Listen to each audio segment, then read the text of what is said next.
avec qui nous allons dresser un petit bilan à mi-parcours de leurs différentes activités. Nous serons en compagnie venant des Bobam qui, avec lui, nous allons parler du culte des anciens, pour ne pas dire culte des morts. Non, autrement dit, hommage à nos ancêtres. Messieurs, dames, installez-vous confortablement, regardez ceci. Deuxième partie de notre émission et cette fois-ci, nous sommes en compagnie de monsieur venant des Bobam avec qui nous allons poursuivre sur l'hommage des ancêtres.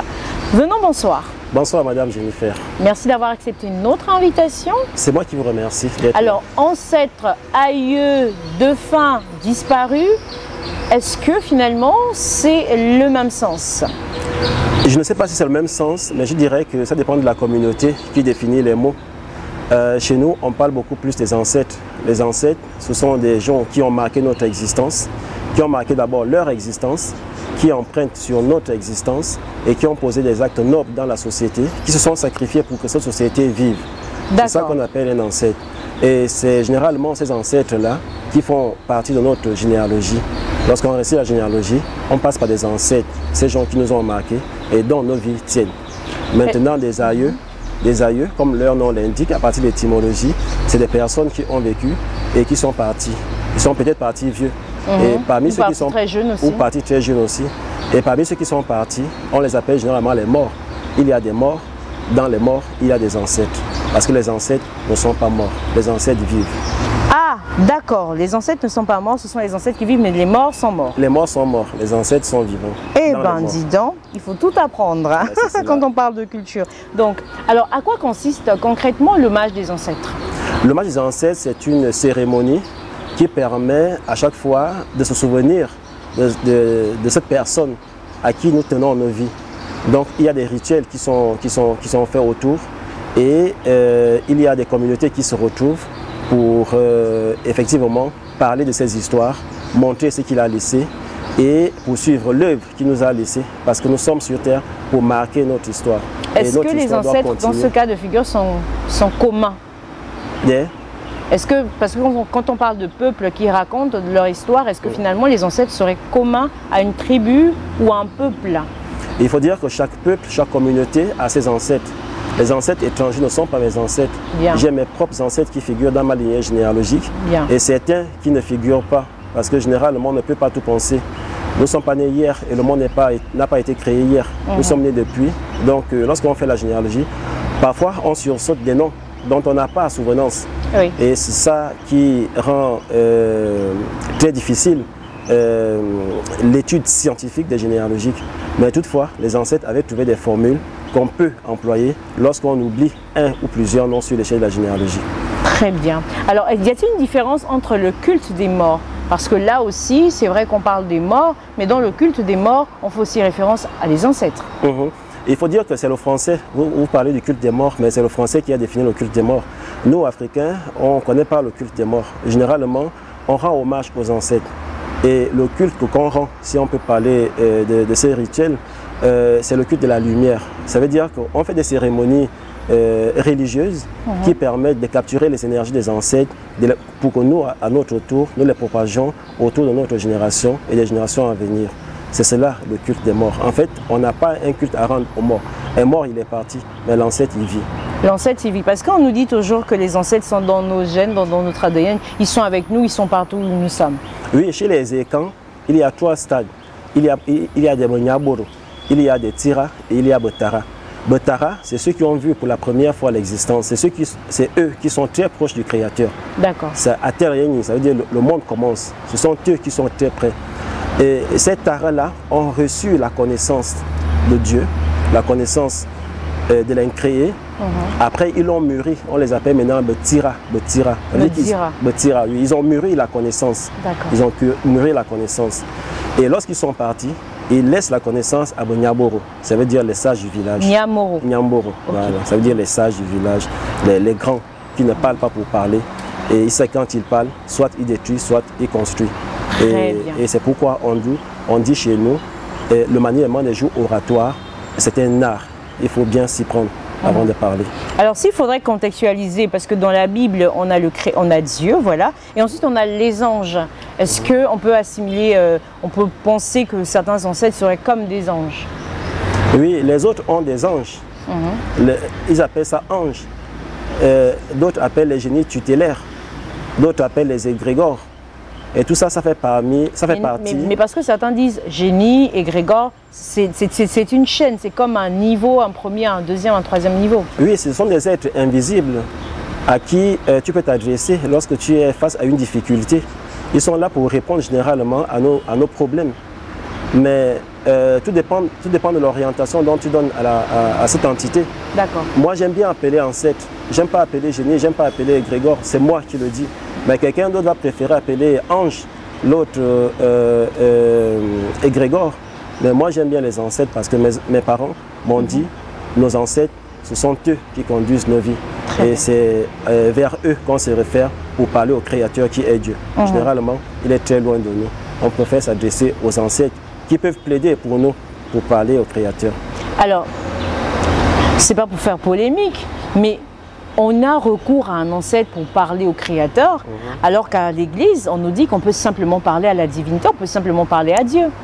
Il faut aller du principe que toi-même, tu es un Dieu au départ. Tu es un Dieu en miniature parce que tu es l'aide du Créateur. L'homme est un Dieu en miniature. Donc l'homme peut parler directement à Dieu. Mais la complexité, c'est que tu ne représentes rien devant Dieu. Dieu n'a pas de dimension. Dieu est tellement immense et infini. Il a créé beaucoup de choses avant de créer l'homme. Avant de créer nous qui sommes là aujourd'hui. Dieu a créé beaucoup de choses. L'homme est l'unification des minéraux, des végétaux et des animaux. Donc dès lors que tu prends conscience que tu es né de cette toi créature, tu ne peux pas te permettre de parler à chaque fois directement au Créateur. Tu dois savoir qu'avant moi, il y a des êtres qui ont existé, à qui je peux m'adresser pour atteindre le Créateur. Et c'est eux qui sont très proches du Créateur, et c'est eux qui peuvent te donner ce que tu veux. C'est très important. Certains nous ont appelés des animistes, ce n'est pas bien grave. On fait pour nous, eux, ils font pour eux. Ce serait important que chacun fasse pour lui. Alors, y a-t-il des éléments qui vont rentrer en jeu lorsqu'on parle de la cérémonie d'hommage? Oui, il y a plusieurs éléments qui rentrent en jeu. Il faut dire que lorsqu'on rend hommage aux ancêtres, il y a des danses. Les danses font partie des éléments structurants des cérémonies. Oui. Après, il y a des prières. Les prières sont des incantations initiatiques, des prières initiatiques. Généralement, on conseille des prières d'une lignée généalogique ou bien d'une lignée familiale. D'accord. D'accord. C'est un milieu, il y a d'autres milieux qui sont créés où on enseigne des prières. C'est les cas des confessions religieuses et tout ça, ça fait partie des prières. Les litanies. Voilà. Après, il y a des rituels. Les rituels sont faits par des prêtres initiateurs, ceux-là qui connaissent, qui détiennent la connaissance et qui peuvent la transmettre. Et chez les Ekans, nous en avons encore des prêtres? Ah oui, on a des Mingangans. Mingangans, c'est prêtres. Mingangans, oui, ce sont des prêtres traditionnels. Ce sont eux qu'on appelait à l'époque, avant que la France ne devienne libre, puisque la France était une colonie latine. Donc la France était une colonie latine et ils parlaient le latin. Nous également aujourd'hui, je peux dire qu'on n'est pas totalement libre parce qu'on parle encore français. Oui. Mais un jour, on sera libre. Et lorsqu'on sera libre, on sera maintenant amené à parler de nous-mêmes. Chez nous, un Ngangan, c'est le prêtre traditionnel. C'est lui qu'on appelait à l'époque les physiologues. C'est quelqu'un qui manipule le vivant. Il peut discuter avec l'air, le feu, la terre. Il peut discuter avec tout et composer quelque chose qui peut être utile aux générations à venir. Et chez nous encore, il y a encore Mingangan, il y a encore de ces prêtres traditionnels qui connaissent des choses. Donc on a parlé de la danse. À côté de la danse, nous avons des prières, j'en ai parlé tout à l'heure. Après, j'ai parlé des rituels qui sont faits par des prêtres initiateurs. Et à quel moment est-ce que les reliques interviennent? Les reliques interviennent à chaque fois qu'on évoque un ancêtre. C'est-à-dire à chaque fois qu'on veut rendre hommage à un ancêtre, on parle d'une relique. Dans les reliques, chez nous, le peuple africain en général et en particulier, il y a trois types généralement de reliques. Vous avez les reliques qu'on appelle les reliques corporelles.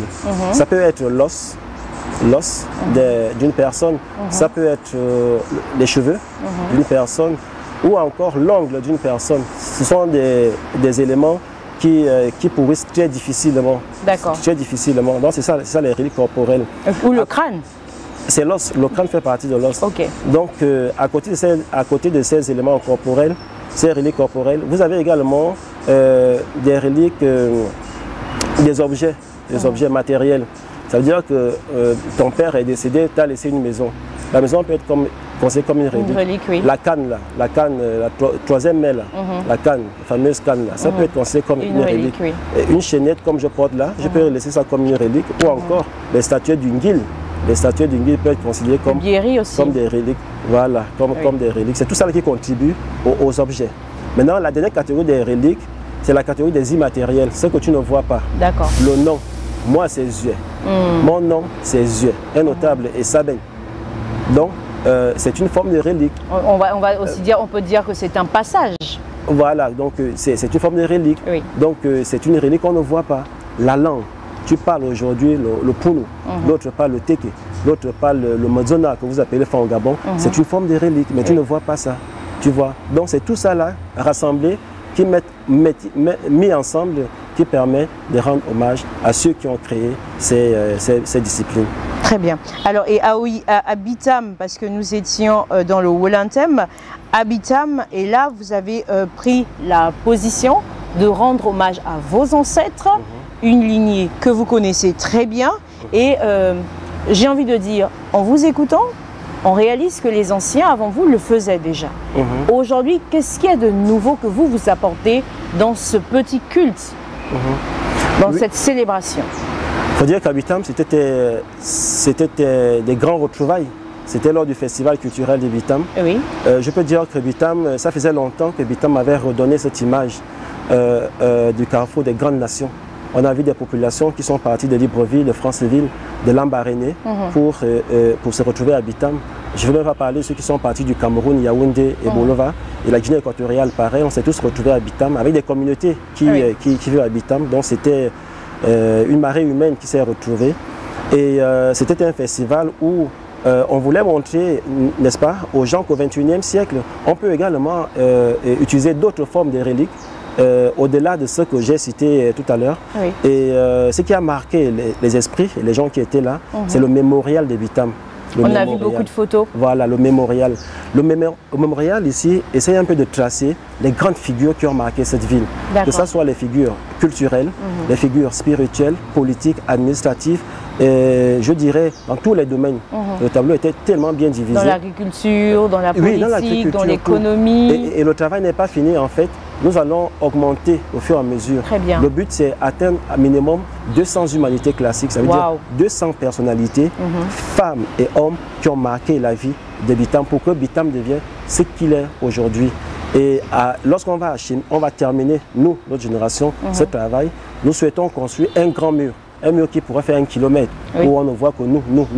Ça fera office d'un endroit ce sera un lieu de mémoire. Culturel. Oui, bien sûr. On pourra allumer nos bougies, déposer les fleurs, méditer, prier. Et là, on va rendre hommage véritablement aux ancêtres. Ce sera très bien. J'ai hâte, hein, vivement j'ai hâte. Et pourquoi seulement rester à Bitam? Est-ce que là, derrière l'ONG Caen, on ne peut pas rentrer en contact avec d'autres ONG dans d'autres provinces pour pouvoir perpétuer cela dans les 9, dans les 8 autres provinces du Gabon? Et même à OIM. Il faut dire que Génération Caen existe depuis 2015. Oui. Et comme la chose de communication l'a dit tout à l'heure, nous posons des actes et nous avons des projets.